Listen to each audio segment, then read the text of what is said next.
Africa Link. Lawmakers in Uganda recently passed a government-backed bill that would permit civilian trials in military courts. The Uganda People's Defense Forces Bill, that's the UPDF bill, has sparked significant concern and criticism, mainly because it defies a Supreme Court ruling from January 2025 that had declared such trials unconstitutional. The court had ruled that civilians can't be court-martialed, questioning the competence of untrained military officers to dispense justice. Critics argue that this would allow President Museveni to crack down on the opposition. So what really is going on, and is there a way out of this? That's what's coming up. I am Eddy Micah Jr, and you are welcome to Africa Link, the podcast connecting you to the stories that matter. Africa Link, every weekday here on DW. Opposition figures, rights activists, and others insist that such legislation is anti-democratic. They say the bill is a danger to everyone who opposes President Yoweri Museveni, who has held power since 1986. While all this is happening, longtime opposition leader Kizza Besigye has been jailed since November 2024 over alleged treason charges. His lawyers say it is politically motivated. Let's dig into the matter with Dr. Sarah Bireete, Executive Director for the Center for Constitutional Governance. I also have DW's Frank Yiga, my colleague in Kampala, Uganda. Welcome to Africa Link. Frank, give me the background of all of this. Explain to us exactly how we got to this point and what this passed bill means. Well, it's been on for quite some time because if I'm to recall, according to my reports here, in 2016, the Nakawa Court member of Parliament, Michael Kabaziruka, filed a petition before the Constitutional Court challenging the trial of civilians in the military court. That was in 2016. And then fast forward, we also, in 2024, that was last year in November, Dr. Kizza Besigye was abducted in Kenya and tried before the General Court Martial in Machindye. It went building and building until we got to this point. You know, the public, even their representatives, were against, having civilians arraigned before the military court martial. So it stems way back, say in 2016, it went on building up to the time when it was passed. Right. And now the parliament has passed it. It's awaiting the signature of the president to make it law, right? Yeah, definitely. It awaits the president's signature. And of course, the writing is on the wall. It's crystal clear that he's going to append his signature to it because we know it's clearly that he's behind it, he's pushing it, and definitely it won't go back to parliament, although some members of the public are saying, no, he may send it back to parliament to amend some clauses here and there. But to me personally, the way I see things and the way I've been observing this bill, he's going to append this. He's just waiting to sign, to turn it into law. Right. Let me come to you, Dr. Bireete. If you look at it, this parliament passed bill would allow civilians to be tried by military courts. Or how do you react to this?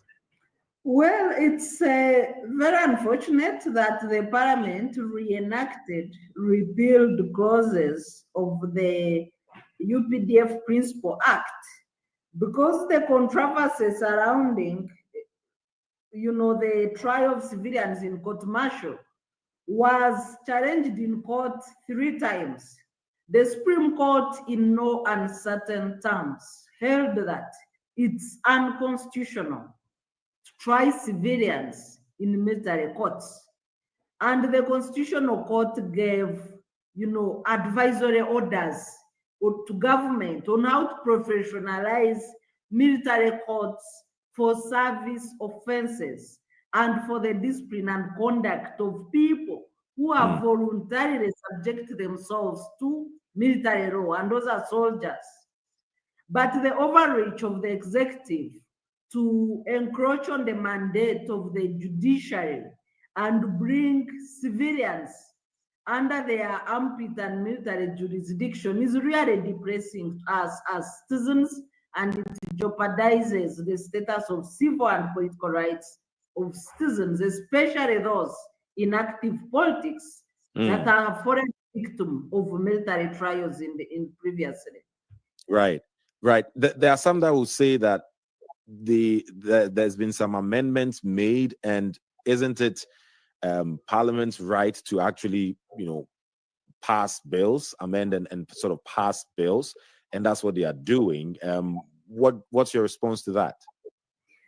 Well, Parliament under Article 98 of the Constitution is prohibited from enacting a law aimed at defeating any court decision or judgment or the parties thereto. So when the court holds that it is unconstitutional to try civilians in military courts, and further advises that where civilians jointly with serving soldiers commit a crime together, such offenses should be tried by civilian courts. The court further advised that the military courts can only try civilians in exceptional circumstances that should be prior demonstrated in civilian courts on a case-by-case basis. And what the regime did was to go under previously repealed sections and put a clause that these are exceptional circumstances, and further expand the nature of the offenses that involve civilians that can be tried in military courts. It's really depressing. Right. So you're saying that even with the amendments that they made, it's still illegal per the Constitution. Is that what you're saying? Parliament on clause 30 of the new bill acted in contempt of the Supreme Court. And I wish we had an avenue where to, individually punish these MPs that are in contempt of the Supreme Court, because the function of MPs is to promote the constitutionalism and protect the Constitution. So they cannot plead ignorance of the Constitution, because their main job is to protect the Constitution. So what do you think this means? I mean, there's been a lot of discussion, across different media platforms that, President Yoweri Museveni, is somehow influencing Ugandan lawmakers to basically do his bidding. How do you react to that? Well, the president has been using the military courts as a tool for repression, because most of the people charged in these courts are his competitors, political competitors. So if he has been settling political arguments using the military court, and by virtue of his office as the commanding chief of the defense forces, but also a chair of the military high command, these courts give him judicial power. He's like the chief justice of military courts. So even previously, for court to pass a sentence, they would first consult with the army high command, which endorse or suggest a new sentence, meaning that he is exercising dual function of head of executive, but also quasi-judicial power in military courts as a chief justice. And that's what makes it wrong. Fundamentally wrong. Dr. Bireete, I'll come back to you in a bit. Let me get back to Frank, because Frank, it's understandable that this has, brought about a lot of talk, and the debate is continuing about the rights or wrongs of this. Mainly wrongs is what people have been discussing. But give us a fair idea how people have been reacting to this, or social media, and how indeed the mainstream media is covering the story so far.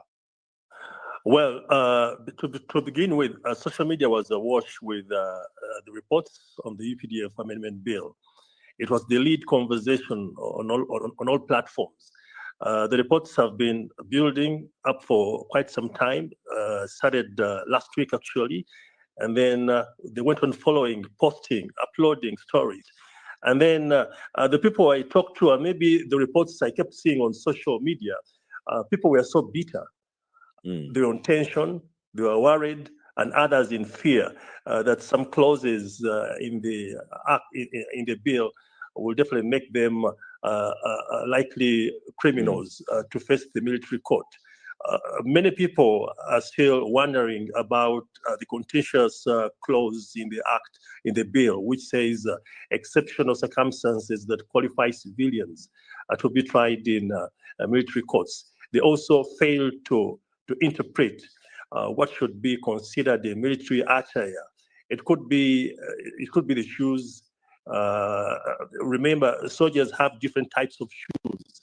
So if you're caught in the wrong side of the law, definitely you'll be charged in the court martial. There's also the berets. The berets, I mean, are worn by so many young people, especially those in politics. Even in the entertainment industry, they wear these berets. So all those stand chances of being in the military courts, the belts. I mean, there's so much. And also in the mainstream media, the reports about this bill equally dominated, the TVs, radios, there were talk shows, news bulletins. There was even programs where Honorable Sarah Bireete participated, talking about this very subject.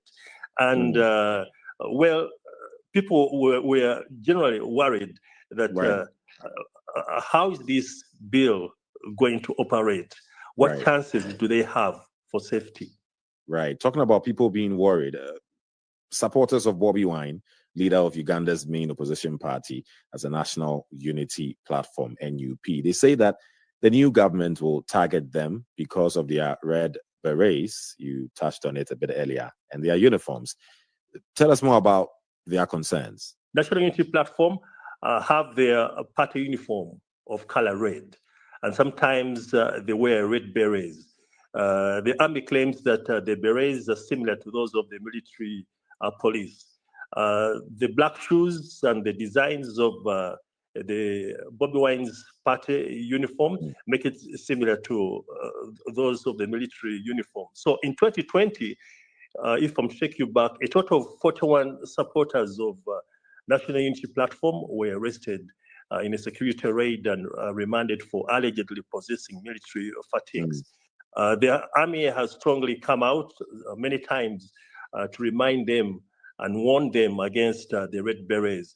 What's interesting is that wearing of short-sleeved suits, here we locally call them Kaunda suits, will also be illegal according to the UPDF amendment bill, because the army wears them, and on several occasions we've seen Bobi Wine wearing the same suit. Even other opposition politicians, they wear short-sleeved suits. So according to the army, they also have a similar attire.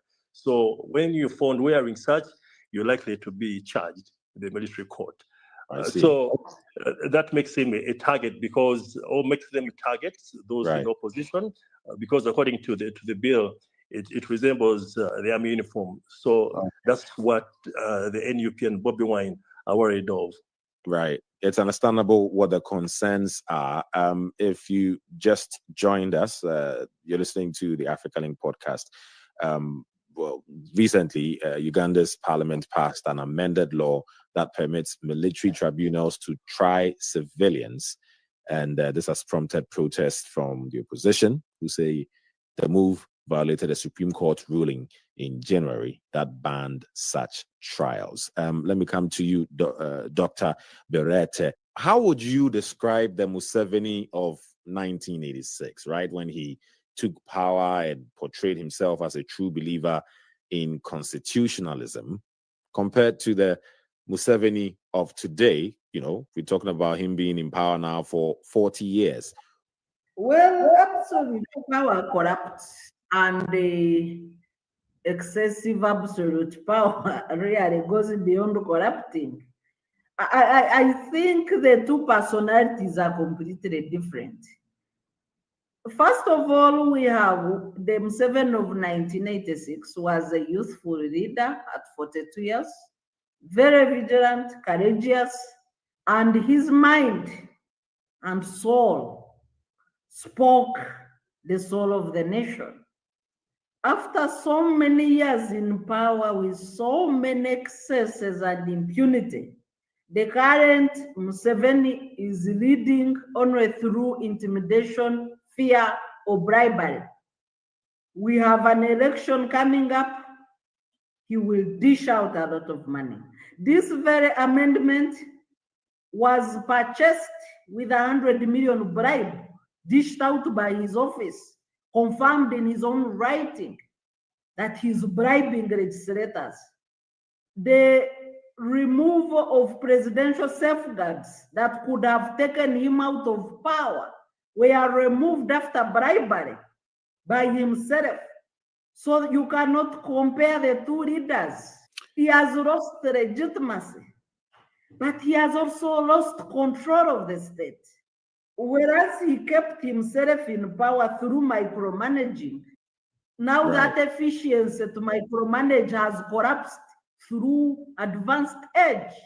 The tension between judicial independence and executive legislative power has really been a bone of contention. It continues to influence the country's democratic trajectory. Do you foresee any changes in this dynamic soon? Is there anything that suggests that things could change for the better? Things can only change if we manage to get a transition. Even after the passing of wrong provisions in the bill, the president was bashing courts as he celebrated the rubber stamp MPs, that courts had created a problem. Ideally, the best tenets of democracy require that even if you disagree with a court decision, you respect and uphold it.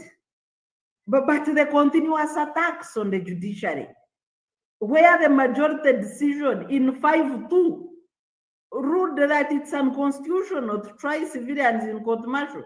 So even recently, as the president was thanking MPs for endorsing his wishes in the law, he was attacking the judges.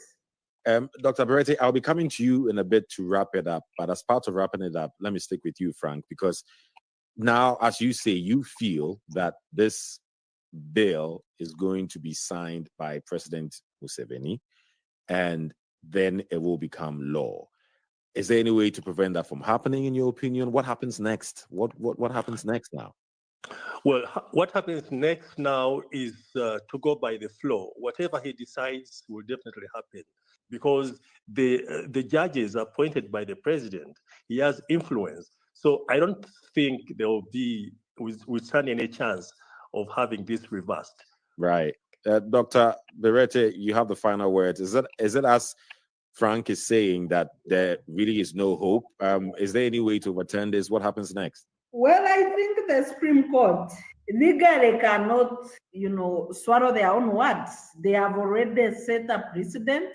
They cannot rule otherwise. The only challenge is that they could postpone hearing of such petitions. It might take us a little time, but the Supreme Court cannot rule otherwise on the same issue that they have previously ruled on. We are governed by precedents under the common law regime. Okay, so giving it a bit of hope, or keeping a bit of hope alive, is what I sense from you. Thank you very much, both of you, for your time. Dr. Sarah Bireete, Executive Director for the Center for Constitutional Governance, and also DW's Frank Yiga, my colleague in Kampala, Uganda. Thank you to the both of you. Africa is changing. Don't get left behind. Tune in to Africa Link. In contrast to Uganda, South Africa's constitution fundamentally entrenches the separation of powers among the executive, legislature, and judiciary.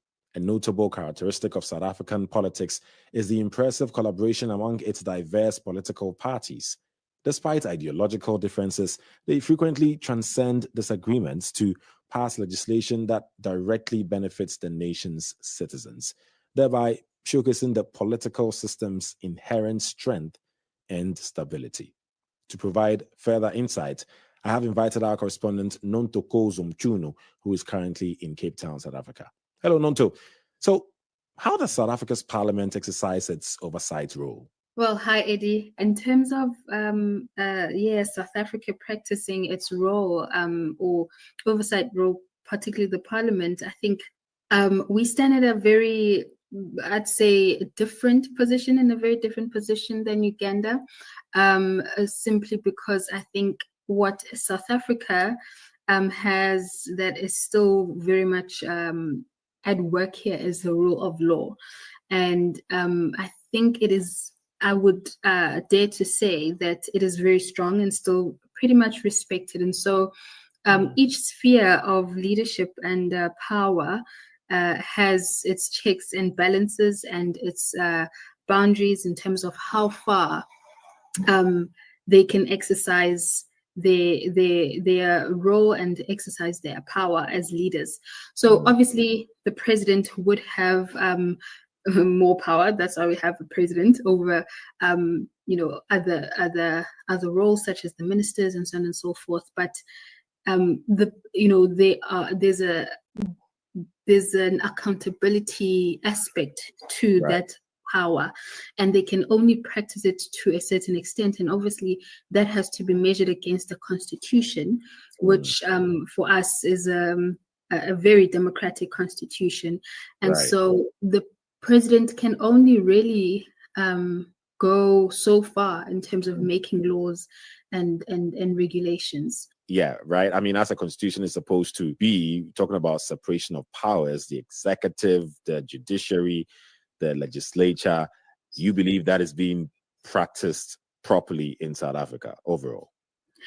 Yes, I would say that. I would say so, and I say this because we have instances where, for example, I'll make an example of a very recent, I guess, event in South Africa where we had the Minister of Finance, for example, wanting to pass a budget that would require a 0.5 percentage point increase in value-added tax, and political parties in Parliament were against it. And so, in a case where that was not working, and the accountability level in South Africa was weak, you would have had the minister pass that nonetheless. But you had political parties like the Democratic Alliance and the EFF taking the minister to court. Obviously, it was difficult. It was a back and forth. But eventually, the minister came back and just a few days ago announced that that would not be happening. So you have a very, I'd say, healthy democracy, as much as political parties have differences, but they do come together when something is to the benefit of South Africa or the majority. And of course, you'll always have one or two who might be against the bill, but in general, I definitely think that bills do get passed and being supported by opposition parties. Right. Good on you. Good on you, South Africans, really digging into this democracy thingy, so to speak. Nontoko Zumchunu, DW correspondent in Cape Town, South Africa. Thank you very much for your time. Back in Uganda, the bill now awaits President Yoweri Museveni's assent to become law. Given his previous statements, it is widely expected that he will sign it. However, legal challenges are anticipated, with some opposition figures already announcing plans to challenge the bill in court. So what do you think? Please share your thoughts with us on our Facebook page, that's DW Africa. Listen to us on Spotify or wherever you get your podcast from. And don't forget to click follow and subscribe to our DW Africa YouTube channel so you never miss an episode. This show was co-produced and edited by Isaac Mugabe. And I am Eddy Micah Jr. Thanks for listening. DW